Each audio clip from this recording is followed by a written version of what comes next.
আবিদুল ইসলাম খান রাজপথের সন্তান, যিনি ২৪-এর ছাত্র আন্দোলনের অগ্রগণ্য সংগঠক ও যোদ্ধা। ১৮-র কোটা আন্দোলন থেকে ২৪-এর অভ্যুত্থান তার ছিল প্রত্যক্ষ অংশ। আবিদ প্রজন্মের অনুপ্রেরণা।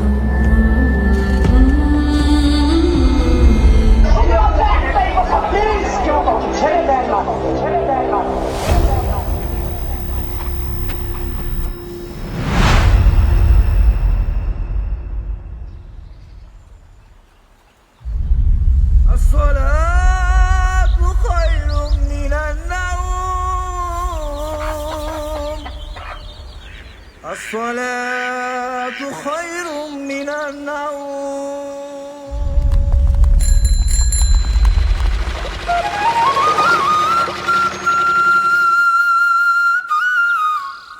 ১৯৯৮ সালের ১১ই মার্চ কুমিল্লা জেলার মুরাদনগর উপজেলার বাখরনগর গ্রামের নিভৃত পল্লীতে জন্ম নেন আবিদ।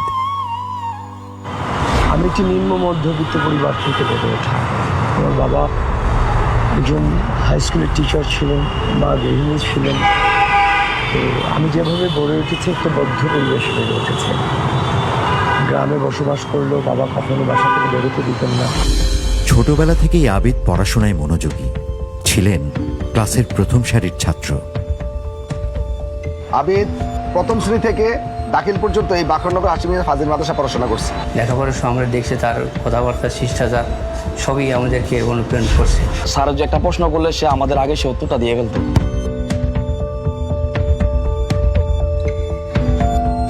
আবিদ খেলাধুলা এবং সাংস্কৃতিক কর্মকাণ্ডেও ছিলেন সমান সক্রিয়। তার পরিবার ছিল সম্পূর্ণ অরাজনৈতিক, তবে সামাজিক ন্যায়ের প্রতি দায়বদ্ধতা ছিল গভীর। বিগত স্বৈরাচারী আওয়ামী সরকারের প্রভাবশালীদের দ্বারা আক্রান্ত হয় তার বসতভিটা। লাঞ্ছিত হন পিতা ও পরিবারের সদস্যগণ। সর্বদা আমার পরিবারের ওপর একটা মেন্টাল প্রেশার রাখতো আমার বাসার সামনেই থাকা আওয়ামী পরিবার। আমার বাবা যেহেতু আমাদের বাখরনগর উচ্চ বিদ্যা নিকেতনের সাবেক প্রধান শিক্ষক ছিলেন, এই ১৪ নং নবীর পূর্ব ইউনিয়নের সাবেক চেয়ারম্যান ছিলেন, বিএনপির রাজনীতির সাথে ওনার দীর্ঘদিনের সম্পর্ক। এই সুসম্পর্কের ফলে আওয়ামী ফ্যাসিস্টরা তাদেরকে এমন অত্যাচার করছে, গ্রাম ছাড়তে শেষ পর্যন্ত বাধ্য হয়েছে। ২০১৫-১৬ শিক্ষাবর্ষে ঢাকা বিশ্ববিদ্যালয়ে ইসলামিক স্টাডিজ বিষয়ে ভর্তি হওয়ার পর আবিদের জীবনে নতুন অধ্যায় শুরু হয়। আমি যখন হলে উঠলাম, হলে ওঠার পরে আমাকে গেস্ট রুমে নেওয়া হয়। অবাচ্য গালাগালিজ করলো, পরিবার নিয়ে গালাগালিজ করলো, আমাকে সে রাতে নির্যাতন করলো। আমি সিদ্ধান্ত নিলাম যে আমার এমন একটা প্ল্যাটফর্মকে খুঁজে নিতে হবে, যে প্ল্যাটফর্মটা থেকে এই রাজনৈতিক এই যে অপসংস্কৃতির যে কালচার, সেই কালচারগুলোকে মূলোৎপাট করব।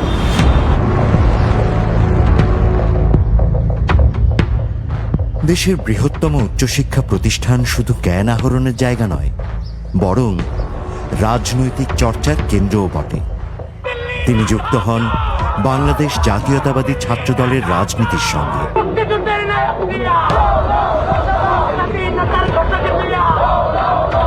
পরবর্তীতে ঢাকা বিশ্ববিদ্যালয়ের কবি জসিমউদ্দিন হল শাখা ছাত্রদলের সিনিয়র সহসভাপতির দায়িত্ব পালন করেন তিনি।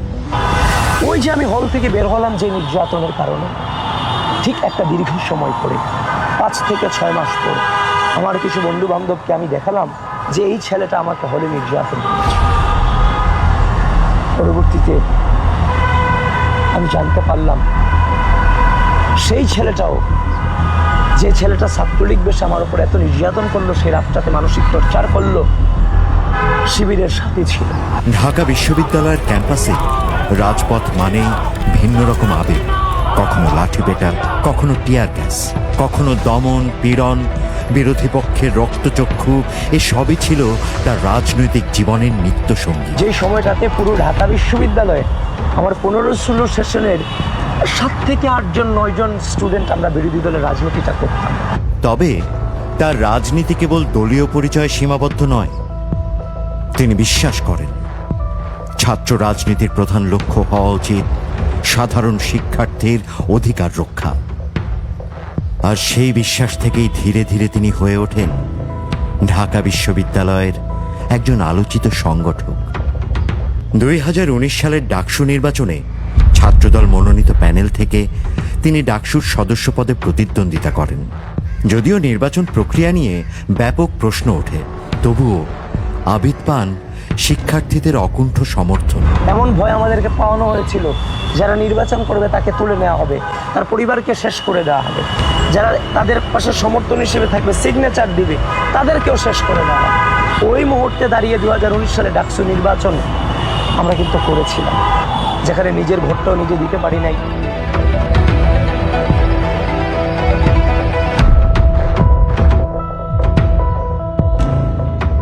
ডাকসু নির্বাচন যখন করে তখন ওই আমি তার একটা ছবি এখন আমি রেখে দিছি। তখন গিয়া আমি টের পাইছি আর কি, আমরা সবাই জানতে পারলাম সে ডাকসু নির্বাচন করতেছে। তো ডাকসু নির্বাচন রাজনীতি না করলে নির্বাচন করা যায় না। একজন নেতা হিসেবে তার সবচেয়ে বড় শক্তি আত্মবিশ্বাস। ছাত্র অধিকার আদায়ের আন্দোলনে তিনি কখনো পিছপা হননি। তার সাংগঠনিক দক্ষতা, ছাত্রদের সঙ্গে নিবিড় সম্পর্ক এবং সাহসী কর্মকাণ্ড তাকে দ্রুতই শীর্ষ নেতৃত্বের কাছাকাছি পৌঁছে দেয়। তো 19 সালে ডাকসু নির্বাচনের পর থেকে 19, 20, 21, 22, 23, 24 সালের ঢামি নির্বাচন পর্যন্ত আবার আরেকটা জার্নি, দীর্ঘ পথ। ফ্যাসিস্ট হাসিনা যেন গোটা বাংলাদেশের সবকিছু থেকে আমাদেরকে বিচ্ছিন্ন করে ফেলছে।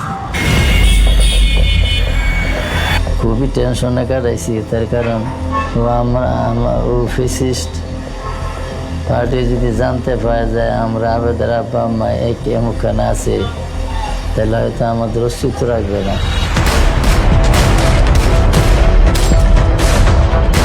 2024 জুলাই আন্দোলনের শুরু থেকে 5ই আগস্টের স্বৈরাচার শেখ হাসিনা সরকারের পতনের পূর্ব মুহূর্ত পর্যন্ত প্রতিটি দিন এবং প্রতিটি পদক্ষেপে সাংগঠনিকভাবে আবিদের যোগাযোগ, দক্ষতা এবং আন্দোলনের কৌশল প্রণয়নের বুদ্ধিদীপ্ততায় মুগ্ধ হয়েছে সতীর্থরা। 24 সালের 5 জুন যখন কোটা সংস্কারের প্রজ্ঞাপন, কোটা বাতিলের যে প্রজ্ঞাপনটা জারি করা হলো, ওটাকে যখন স্থগিত করে আবারও কোটা নিয়ে আসা হলো, তখন বিগত দীর্ঘ সময়ের রাজনৈতিক অভিজ্ঞতার আলোকে আমি এই জিনিসটা চিন্তা করতে পারছিলাম যে এই কোটা সংস্কার আন্দোলনটাতে জাতীয়তাবাদী ছাত্র দলের যে নেতাকর্মীরা আছে বিশ্ববিদ্যালয়ের, তাদেরকে অংশগ্রহণ করতে হবে। ইনস্ট্যান্ট একটা মেসেঞ্জার গ্রুপ খুলেছিলাম, ইতিমধ্যেই পত্রপত্রিকা, বিভিন্ন বইয়ে এই গ্রুপটার নাম উঠে আসছে, কোটা আন্দোলন পর্যালোচনা।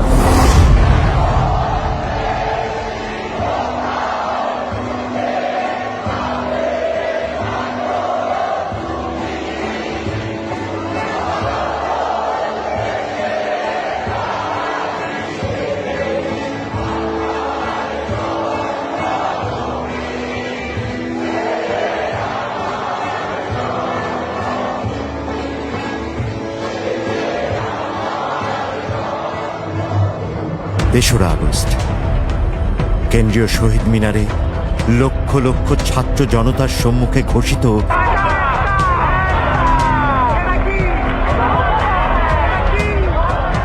দফা 1 দাবি 1 স্বৈরাচার হাসিনার পদত্যাগ স্লোগানটি পারমাণবিক বোমার শক্তির ন্যায় উদ্বুদ্ধ করেছে সাধারণ ছাত্র জনতাকে। 4 আগস্ট বিকেল দিকে আপনার হোটেল ইন্টারকন্টিনেন্টাল, বাংলা মোটর, ওই জায়গা থেকে স্নাইপারে অনেক গুলি হয়। আমরা শাহবাগে অবস্থান করছিলাম।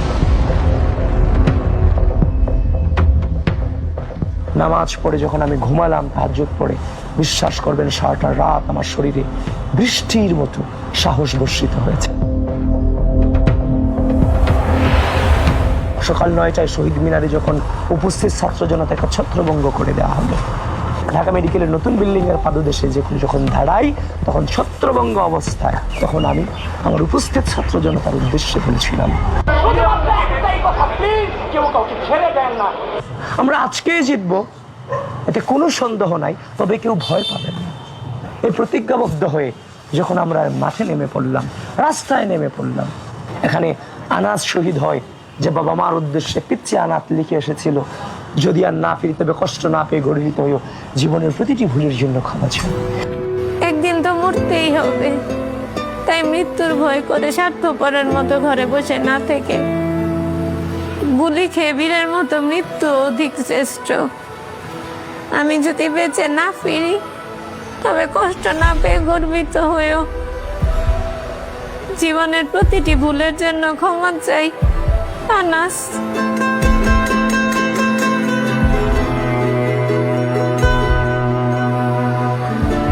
আমার সন্তানের বুকে গুলি লাগছে আর ছিদ্রটা হয়েছে আমার কলিজায়। হেব না গো মা, তোমার ছেলেরা হারিয়ে গিয়েছে পথে।